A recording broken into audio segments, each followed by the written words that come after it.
Okay, Romans chapter 2. First page, click on that. Romans chapter 2, way down here.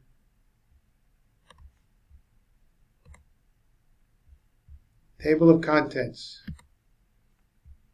We've got a lot in this chapter as well as in chapter 1, which we did. Now, the important thing, notice, in each study I try to review the previous chapter if it's after the first, and we can get a handle on the context before we begin. So I've examined a number of the key points in chapter 1, which you can review at your leisure before we get to chapter 2. Romans 2:1. Self-righteous moral unbelievers are in view who pass condemnatory judgment on the immoral unbelievers, yet do the same things. Their relatively moral behavior is not an indicator of escaping God's eternal judgment, however. God restrains self-destructive sinful behavior in those who lead relatively moral lifestyles. The evidence of that are their lifestyles. He preserves the quality and duration of their temporal lives, but this does not rule out eternal condemnation for them. Since all men begin life as unbelievers, and since all unbelievers, even those who lead relatively moral lives, do the same thing as godless men do, then there is no one righteous enough to escape God's judgment, condemnation, who has not trusted alone in Christ alone for the righteousness of God unto eternal life. Their own righteousness, as they estimated, is insufficient. Take a look at Romans 3:10-12. We jump ahead a little bit. There is no one righteous, not even one. No one understands, no one seeks God. All have turned away, become worthless. No one who does good, not even one.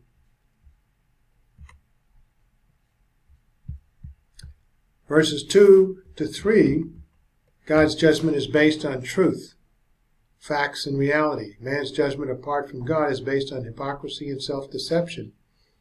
Hence, God's judgment is valid, man's invalid. The moral unbelievers' condemnatory judgment of others for things they do themselves implies that they think that they will not be judged by God, but such will not be the case.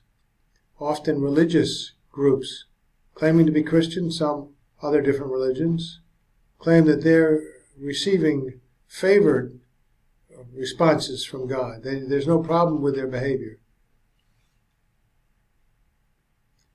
Verse 4. So, moral unbelievers, who by virtue of their moral styles do not experience God's temporal wrath of unrestrained self-destructive sin. They condemn immoral unbelievers for their godlessness and wickedness. They evidence contempt for the riches of God's kindness, which leads them toward repentance from their own godlessness, which they don't accept, and wickedness toward unbelief in God and the gospel. They see nothing wrong with their lifestyle, because they think, relatively speaking, others around them.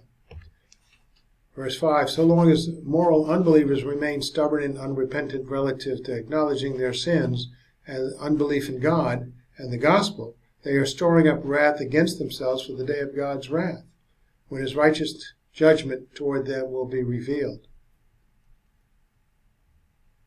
So in verse 6, in the light of the key theme of Romans, which has already been presented, a righteousness from God unto eternal life comes as a free gift through a moment of faith alone in Christ alone. Chapter 1.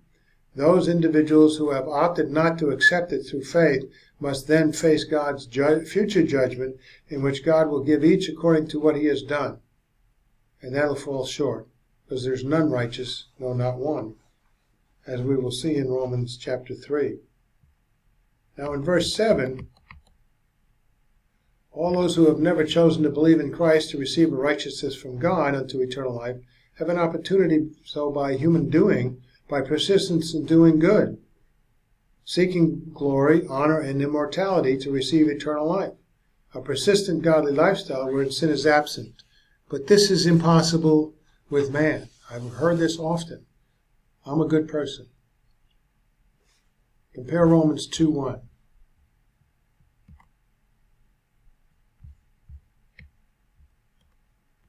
You, unbelievers in God, therefore have no excuse, you who pass judgment on someone else. For at whatever point you judge the others, you are condemning yourself, because you who pass judgment do the same things.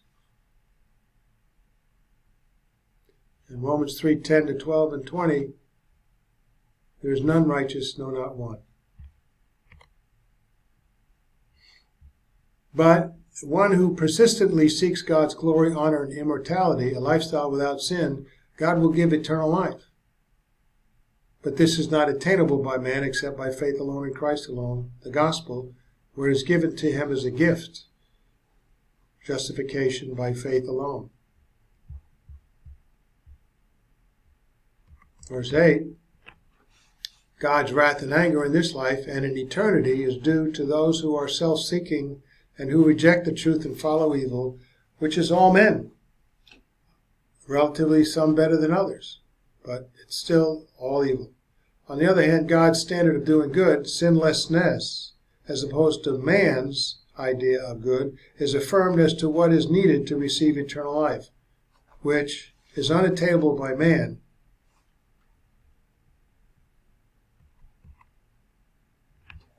So in verse 9, God's wrath will be upon every individual who commits any act of evil, which includes all individuals. Hence, this rules out any individual earning eternal life by persistence in doing good. But the offer is made. To receive the free gift by faith alone, or to try on your own. God's wrath and anger in the form of trouble and distress will beset all individuals, for all are seeking, self-seeking. They all reject the truth and follow evil, some relatively more than others. The Jew first, then the Gentile, because the Jew is God's chosen people and have been given lots of information, details on what he expects.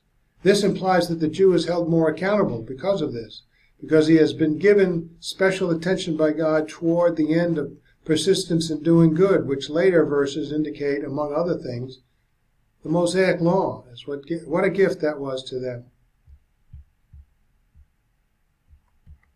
They were to share that with the world, and they have not so far. Eternal life's glory in verse 10, honor and peace. Eternal life's glory, honor, and peace is given to those who have led a perfect godly lifestyle. But this is only attainable by man alone and by faith alone in Christ alone, the gospel, and not by man's own efforts. So, in verses 11 to 13, the law is a rule of life which standard is God's righteousness, because when one observes it, one is declared righteous by God. Hence, the law embodies the righteousness of God. There is neither favoritism given to those under the law nor to those apart from the law. Each individual will be held accountable for the rule of life God has placed him under, which points toward God's absolute righteousness required for eternal life, and results in making men aware of sin and their inability to attain that goal by their deeds. Little self-examination to realize I do fall short. Since no one can claim to be without sin, all will be held accountable for one's sins and will perish in a future day of judgment if those sins are not accounted for and believed in for faith alone in Christ alone. Relative to human doing, only though through perfect obedience to the precepts of the law, which is impossible for man, can one be declared righteous in God's sight. Otherwise, the righteousness from God can only be received by faith alone in Christ alone, which is the gospel. Let's move on so we can finish up. 14 to 15. Although Gentiles do not have the law, evidently the law being exclusively for the Jews, they do have the capacity to do by nature, out of their own consciences, things required by the law. One's conscience has the capacity to bear witness to one's actions, accusing when one is not righteous and defending when one is. No, there is no excuse.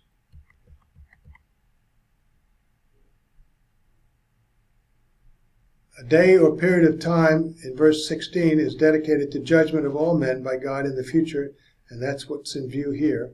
Those who believe in the gospel are judged as having the righteousness from God. Those who don't have their sins judged fall short of God's righteousness and are due God's eternal wrath. Sobering words. In verses 17 to 24, Jews are in view who have and are opposed to being instructed in the law, a superior instruction. They have a unique relationship with God as His chosen people to represent Him and His righteousness to the world.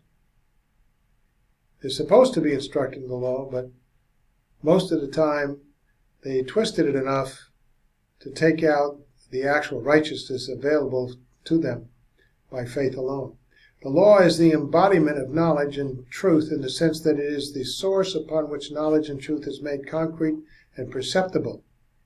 Hence, the law is also the embodiment of God's righteousness. The law was given for the Jews to be part of His special relationship with God, to provide the knowledge of God's will, to be a superior way of life.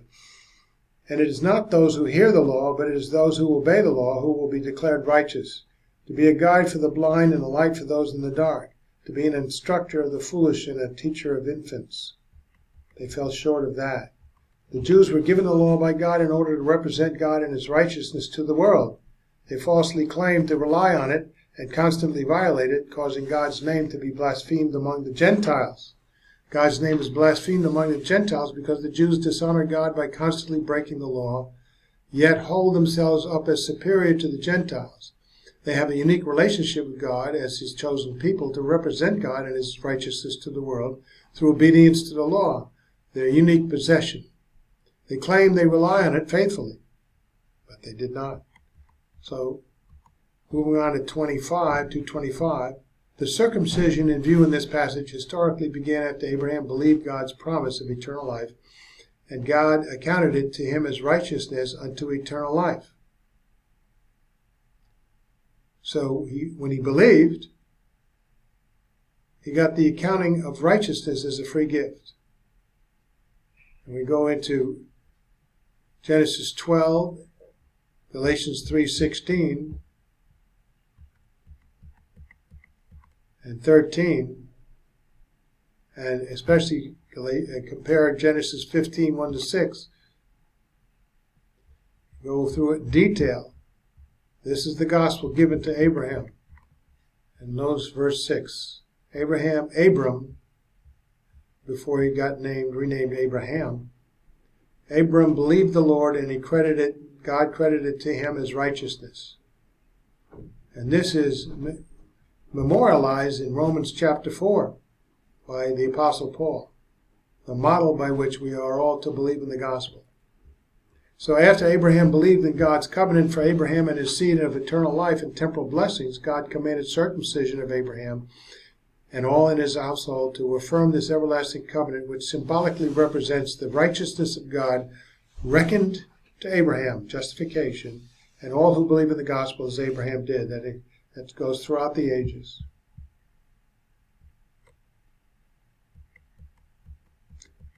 So, going on to 26 to 27. During those times, uncircumcised Gentiles are keeping the righteous requirements of the law. They are a law for themselves and are regarded as being circumcised in the sense that they represent God and His righteousness, which is embodied in the law. Relatively speaking, they never kept it absolutely. During those times, uncircumcised Gentiles are keeping the righteous requirements of the law. They will condemn before God the Jew while he is a lawbreaker who claims superiority after having the written code given to them in physical circumcision, but acting as if he has not been circumcised. So, the law did not turn the Jews around to be a superior group of people as an example of the righteousness of God. And Romans 2:28 to 29. So an outward physical Jew must be a Jew in another sense, an inward one via circumcision of the heart by the Spirit, by faith in the gospel, not by the law, in order to be declared a Jew in God's sight. Gentiles and Christians are not in view in this verse.